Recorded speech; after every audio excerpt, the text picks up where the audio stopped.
Madame, monsieur, bonsoir. On est à 48 heures, samedi plutôt, j'allais dire 48 heures. Ce samedi aura lieu le grand derby algérois, CRB Mouloudia d'Alger.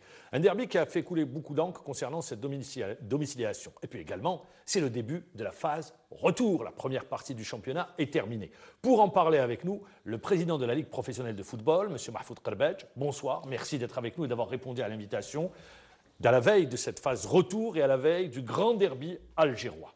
Merci. Et pour vous accompagner et m'accompagner, Radouane Bendali, journaliste. Merci également d'être avec nous. Président Mahfoud Karbadj, question toute simple.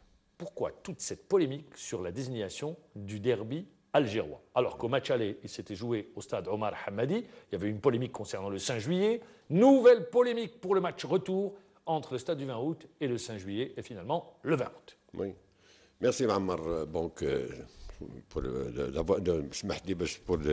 élucider ce problème-là. Comme vous savez, au début de saison, on a eu deux derbys, la première journée. C'était CRB Mouloudia CRB et Nahd Usma, qui ont été domiciliés. Nahd a joué au 20 août et le CRB a joué à Bollorine, à défaut, à l'époque, de stade de 5 juillet, parce qu'il n'était pas prêt. Donc, comme on a dit, les derbys se joueront au 5 juillet. On a demandé au Mouloudia à l'époque de jouer à Tchaker, comme ça a été le cas. Et au retour, on jouera au 5 juillet. Bon, le Mouloudia a refusé à l'époque, donc on a joué le match à Bollorine, avec un accord entre les deux équipes qu'au match retour, le match se jouera au 20 août. Donc, la première journée de la phase retour, si vous avez suivi le cheminement des événements, la Ligue a dit que les matchs CRB Mouloudia se joueront au 20 août, Usma Nahd se jouera à Bollorine, parce que c'est les matchs, les stades où sont domiciliés dans les engagements de début de saison. Sur la première journée. Très bien. La première journée. Donc, réciprocité sur les matchs retour. C'est au 20 août. Et entre-temps, l'USMA a demandé à jouer le match au 5 juillet. Donc, on a accepté. Le match CRB Mouloudia devait se jouer au 20 août. La Ligue a reçu un courrier de la part du Wali d'Alger. On est en sa qualité du premier responsable de la commission, président de la commission de sécurité de la wilaya d'Alger, qui demandait à délocaliser le match éventuellement au 5 juillet pour plus de sécurité, pour plus meilleure organisation. C'est ce que j'ai dit après, justement, président Karbadj, vous avez décidé le 20 août dans le cadre de la réciprocité, oui. Puis après vous dites le 5 juillet, après l'intervention du Wali d'Alger, qui est... En date du 28 décembre. Du 28 décembre. Le Wali d'Alger, qui est président de la commission de sécurité, au niveau de la commission sécurité, et puis après le 20 août. Oui.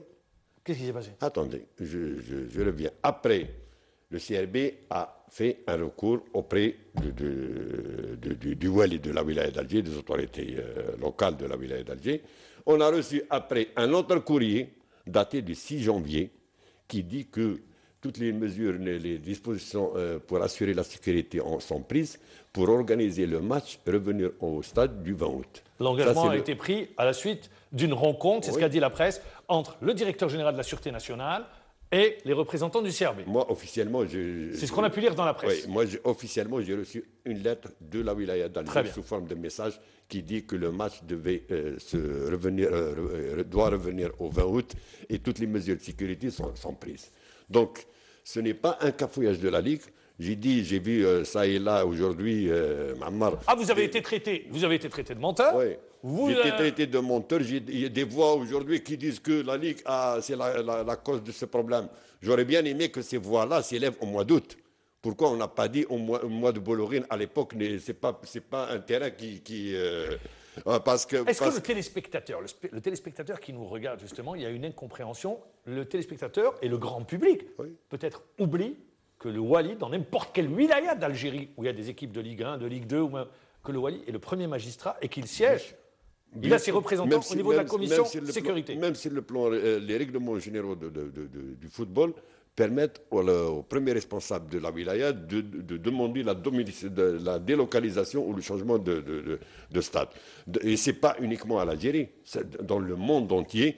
il y a des préfets de police, il y a qui demandent de localiser certains matchs et de changer la domiciliation de certains matchs. Peut-être le cafouillage dans la communication, vous êtes empressé de communiquer, de parler? Non, mais la cafouillage, j'ai dit au début, j'ai dit la déclaration, mes déclarations, c'était le stade du 20 août, parce que c'est la base de l'accord qu'il y a eu entre les deux équipes. Non, je ne parle pas de l'accord, je parle par la suite. Oui. Vous êtes empressé peut-être de faire une déclaration à la suite de la première correspondance du Wali d'Alger? Oui, le Wali d'Alger, parce qu'il faut prendre en considération la demande. Et on a domicilié, on a changé même sur le site de la Ligue que le match se déroule au 5 juillet.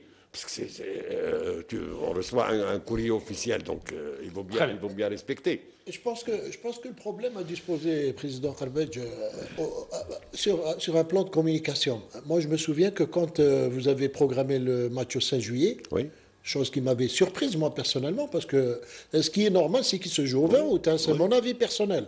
Puisque ça s'est joué à Bollorène à l'aller, donc au 20 août, c'est légitime de la part du CRB. Mais le problème, c'est que vous avez donné des explications. Vous avez dit c'est l'Ouali, etc. Oui. Et cette fois-ci, sur le site de la Ligue, il y a 2 lignes, 3 lignes maximum.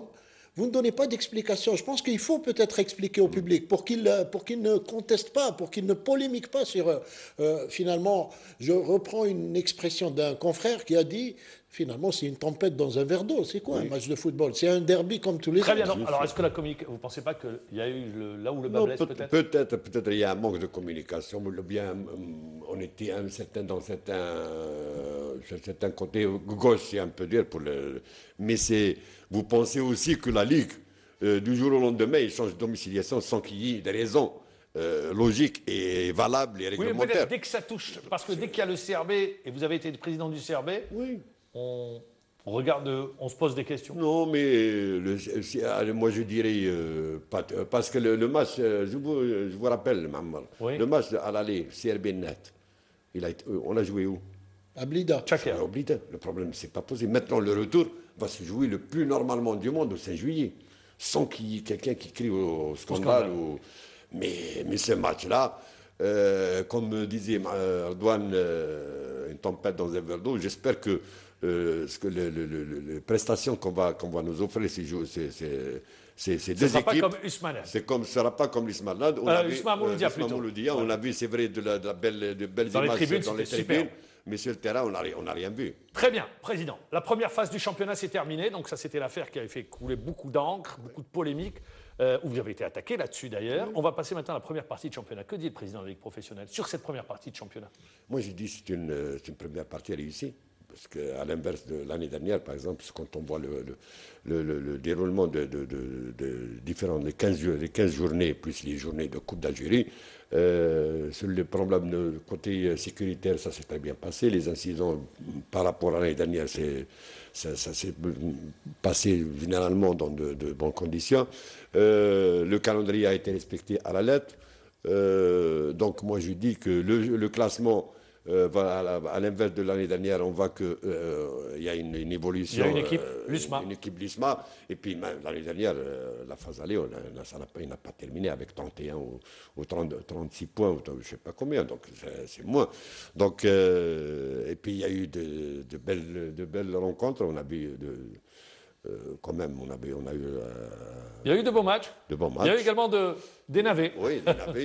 Donc moi je dis que je suis très satisfait de la première phase du championnat. Donc vous vous dites satisfait? Moi je dis, c'est mon point de vue. Hein. Alors Don Beddel. Moi, lui, il va dire le contraire. Non, moi je suis d'accord avec lui, mais il y a juste un bémol. Il y a un point noir, Président. Il y a un point noir, c'est le huis clos. Ça reste toujours, on reste toujours détenteur du record de matchs à huis clos, l'Algérie en football. Il y en a eu moins cette année. Cette année, c'est moins. Il y en a eu, oui, relativement. Il y en a eu moins, mais il y en a toujours. Est-ce que vous pensez toujours? Parce qu'à un moment donné, vous aviez dit, d'ailleurs tout le monde a applaudi, vous aviez dit qu'il faut qu'on trouve une autre solution. On va essayer de trouver autre chose. Mais jusqu'à présent, on n'a rien trouvé. Alors. Ardouane, le huis clos, vous êtes bien placé pour dire que ce n'est pas une sanction qui est propre à l'Algérie. Non, pas du tout. C'est une sanction qui est appliquée. Il y en a plus qu'ailleurs. Mais il y en a plus parce que chez nous, il y a plus les raisons sont multiples chez nous. Comme je disais à quelqu'un, en Europe, par exemple, ou bien dans le monde entier, quand on a les fumigènes, on ne le jette pas. Ou bien quand Et c'est surtout pour des histoires de fumigènes qu'il y a l'huis clos. Alors si on prenait le problème en amont au lieu de le prendre en aval. Le fumigène, est-ce que vous pensez qu'un club a les possibilités de contrôler ses supporters à l'entrée d'un stade pour leur enlever les fumigènes? Mais moi, je te dis une chose. Quand il y a eu l'engagement des clubs au début de saison, sur le cahier de charge, le club est responsable de l'organisation du match avant, au cours et Donc après. tout le monde est au courant. Donc, Moi, je voudrais rebondir juste sur une seule chose.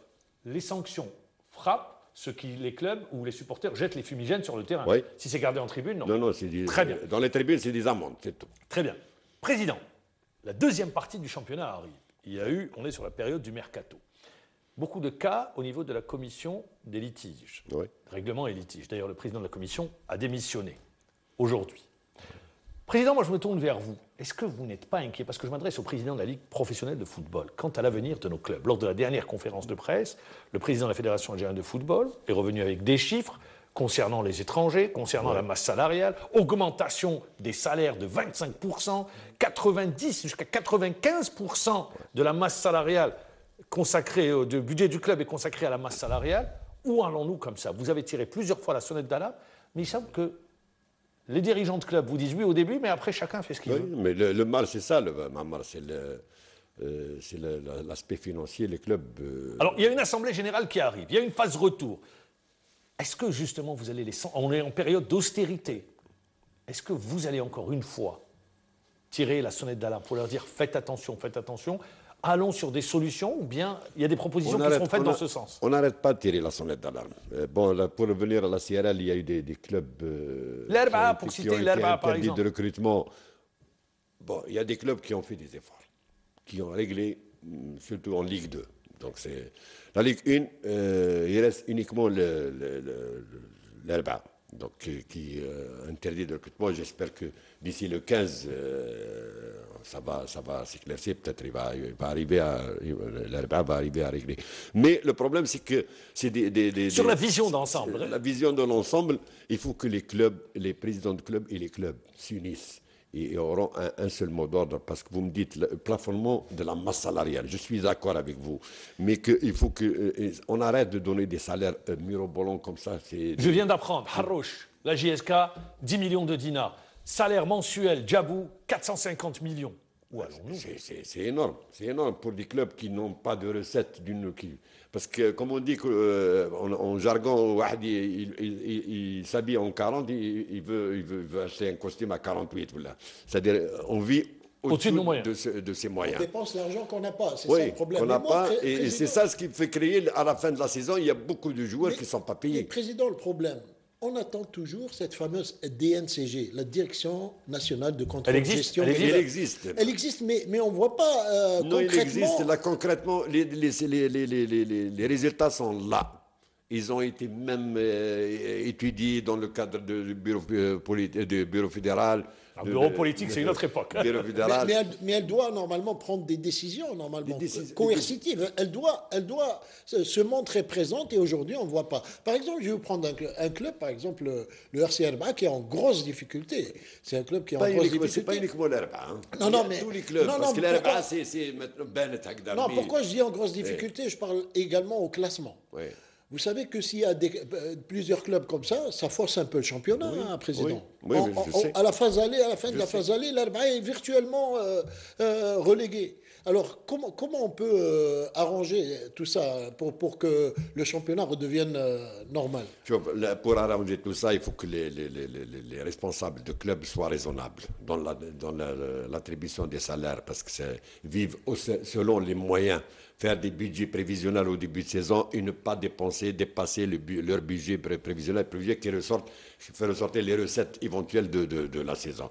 Maintenant, au rythme où on va, les dossiers qui ont été traités par la CRL depuis des années maintenant, à la fin de saison, on va se retrouver peut-être avec le double, parce qu'il y a beaucoup de joueurs sur cette saison, parce qu'il y a beaucoup de joueurs qui ne sont pas payés, bien que nous, au niveau du bureau fédéral, si vous avez suivi, on a exigé que les joueurs doivent, après 3 mois, doivent saisir la CRL, parce qu'il ne faut pas attendre 5-6 mois. Numéro de compte bancaire. À 5-6 mois. Parce qu'il y a des joueurs, ils disent que 7 mois, je n'ai pas été payé. Pourquoi tu es resté 7 mois? 3 mois, les avances sur salaire interdites.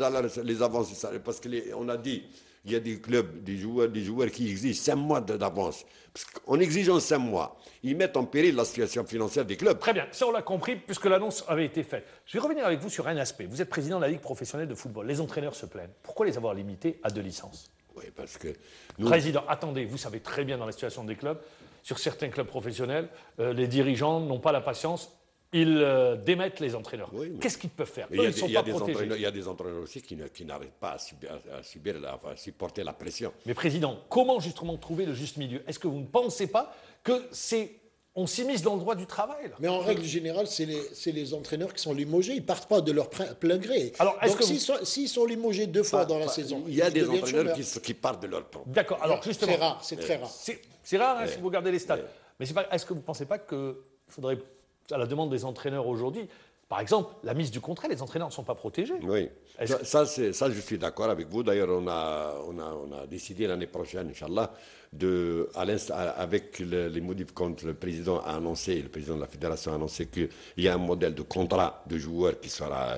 Ce sera la même chose pour les entraîneurs? La même chose pour les entraîneurs. C'est un contrat qui sera proposé, c'est le contrat type, et il sera à ce moment-là pris en charge par la commission de résolution des litiges à l'avenir pour l'année prochaine, Inch'Allah. Ça, c'est... Maintenant, pour les deux, comme il a précisé le président de la fédération... Non, c'est mais pour s'il y a le contrat, les entraîneurs sont protégés. À ce moment-là, même les clubs, les présidents de clubs réfléchiront à 2 fois parce que ça va leur coûter très cher en indemnité s'ils démettent un entraîneur. Donc c'est pour ça que je dis... Mais maintenant, ils sont protégés parce qu'ils peuvent s'adresser au TAS. Il y a des entraîneurs qui sont adressés au TAS, ils ont eu gain de cause. Et pourquoi ils ne s'adressent pas à la CRL? J'ai pas compris. La CRL, pour le moment, ils ne sont pas pris en considération. Je voudrais revenir également parce que ce sur... n'est pas des contrats types, comme c'est le cas pour les joueurs. Président, je voudrais également revenir à un autre aspect qui vous tient à cœur. C'est les stades, nos stades. Voilà. Les stades, aujourd'hui, on est très loin du niveau requis. Est-ce que vous, en tant que président de Ligue professionnelle, vous intéressez à ce qui est en train d'être refait, par exemple Draria, par exemple Braqi? Est-ce que vous avez des éléments de réponse concernant ces nouveaux stades? On n'a pas d'éléments de réponse. D'ailleurs, même le président de la fédération, la dernière fois, il l'a signalé parce qu'on n'a jamais été associés. Mais moi, je dis, c'est ça aussi, il faut prendre aussi la défense des clubs. Parce qu'il y a certains clubs, on est exigeant vis-à-vis des clubs, mais de l'autre côté, les clubs ne disposent pas de terrain, de stade. Et les stades qu'il y en a, ce n'est pas les clubs qui les gèrent. Moi, vous me permettez aussi d'attirer la sonnette d'alarme et d'attirer l'attention aussi que depuis 5 ans ou 4 ans, moi personnellement que je crie, même la fédération crie, il y a des stades qui sont délaissés, qu'on peut entretenir, qu'on peut récupérer. C'est le stade de Rouiba, le stade de Clia, qui sont là, qu'on peut utiliser. Ils n'ont jamais été utilisés. C'est devenu, je ne sais même pas pourquoi. Donc, les stades, le problème, c'est au football aussi, chez nous, c'est aussi le manque d'infrastructures. Vous imaginez, Mohamed Mouloudia ne dispose pas d'un stade, Net ne dispose pas d'un stade. Ça, c'est grave. Donc, j'espère qu'avec le terrain, les stades de Braqé et le stade de Dararia, ça va... Très bien. Et également, dans le même temps, aujourd'hui, puisque je rappelle que vous êtes le patron des clubs professionnels, aujourd'hui, est-ce qu'il y a crainte pour les présidents de clubs, c'est de voir justement la CNAS pour les joueurs, les impôts pour les joueurs, les charges sociales. Oui. Est-ce que ça, il va y avoir des échéanciers qui vont être mis en place? Est-ce que la direction des impôts a pris attache avec vous, président de Ligue professionnelle? Comment ça se passe? Non, pour la CNAS, on est en train d'ailleurs, je pense que le président de la fédération a été clair dans son intervention à la conférence de presse. On est en train de négocier au nom des clubs avec la CNAS pour essayer de plafonner le salaire que 270 000 dinars. 270 000 dinars, 270 000. 15 fois le SMIC, pour essayer c'est-à-dire le joueur qui perçoit 2 millions de dinars ou 1 million de dinars, il déclare sur 270 000, au moins qu'il se fasse rembourser ses médicaments, se fait rembourser que les la impôts. retraite. Les impôts. Il n'y a pas de super citoyen. Il n'y a pas de super Il n'y a citoyen. pas de super citoyen. Tôt ou tard, les clubs doivent payer. Maintenant, là, on est en train de voir avec la Direction générale des impôts pour y faire un échéancier de paiement, mais les clubs sont obligés de payer les impôts. Personne ne pourra les exonérer ou leur enlever l'obligation. Avec effet rétroactif ou non? Ah oui. Ah bon? Ah oui. Les impôts, c'est avec effet rétroactif. Alors également concernant les étrangers, cette mesure, elle est gelée pour le moment. Est-ce qu'il y a une réflexion qui a été entamée? Il y a une réflexion dans le sens où les clubs qui n'ont pas de problème avec les étrangers à la limite, on peut peut-être. Mais est-ce que vous allez être plus regardant sur les étrangers Oui. Parce que vous exigez des internationaux. Or, quand il y a des regroupements des dates FIFA, on ne voit pas beaucoup de joueurs le joueur regroupés. qui n'est pas international, qui n'est pas convoqué d'une manière régulière ou qui n'a pas été reconvoqué. Vous allez revenir sur ces décisions, vous dire international A, ou sinon il a été international. International A, international A. On a beaucoup joué là-dessus, vous le savez très bien. On a joué, bon, international, mais au moins international A ou A prime, comme on dit. Non, quand je dis A ou A prime, mais pas qu'il ait été sélectionné en cadet, on dit international. C'est vraiment de l'abus. Donc il y a une commission qui va examiner ça. Oui, il y a une commission qui va étudier ce problème au cas par cas. Au cas par cas. C'est-à-dire que vous allez regarder les clubs qui sont en bonne santé financière, qui honorent leurs engagements. Qui honorent les engagements. Et même qui honorent les conditions d'accueil de ces étrangers. Donc l'interdiction est gelée. Elle est gelée pour le moment. Elle est gelée. Ça sera pour la saison prochaine. La saison prochaine, Inch'Allah. Président, on arrive à la fin de l'émission. Qu'est-ce que vous attendez de cette phase retour? Qu'est-ce que vous attendez? On a vu, la Ligue 1 propose de beaux matchs. Il y a de beaux matchs, il y en a d'autres plus ennuyants. On l'a vu, il y a eu des journées où il y a eu beaucoup de buts, il y a eu du spectacle, d'autres moins. Mais vous, qu'est-ce que vous attendez? Mais la Ligue 2 aussi, la Ligue 2 a proposé aussi de beaux matchs. Oui. Aussi. On oublie la Ligue 2, c'est vrai, on a tendance toujours à parler de la Ligue 2. Moi, j'ai eu l'occasion de voir certains matchs où on a fait de très très beaux matchs, peut-être mieux que la Ligue 1. Hein. Qu'est-ce que vous attendez de cette deuxième partie? Qu'est-ce que vous attendez? En tant que président de ligue professionnelle. Moi, j'attends. Déjà, vous avez que les compétitions africaines qui reprennent. Oui, j'attends que les clubs respectent justement l'éthique sportive et le fair play surtout. Bon, les compétitions qui soient compréhensibles parce qu'on est en train d'arrêter la date parce qu'on attendait les fixtures dates au niveau de la CAF pour essayer de fixer les dates où joueront nos représentants. Donc on est en train Donc il y a un calendrier qui est en train de se mettre en place. Un calendrier de mois de février, donc on va en fonction Président, à la prochaine Assemblée Générale, vous allez revenir, et ça sera la dernière question, vous allez revenir justement et parler avec les clubs, discuter pour essayer de trouver des solutions, notamment sur le plan financier. C'est l'urgence. C'est l'urgence. C'est ça le problème le plus urgent, c'est la situation. Rediscuter du problème financier des clubs. Vous allez continuer?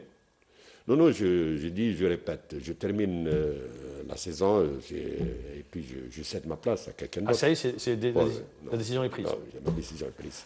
Mahfoud Karbadj, merci, c'est passé très vite, 26 minutes. Merci d'avoir été avec nous, mais on aura l'occasion de se retrouver à la fin de la saison pour faire le bilan, mais également après l'Assemblée Générale. Merci à Redouane Ben Ali, merci de nous avoir suivis. On se retrouve demain à la même heure. Au revoir.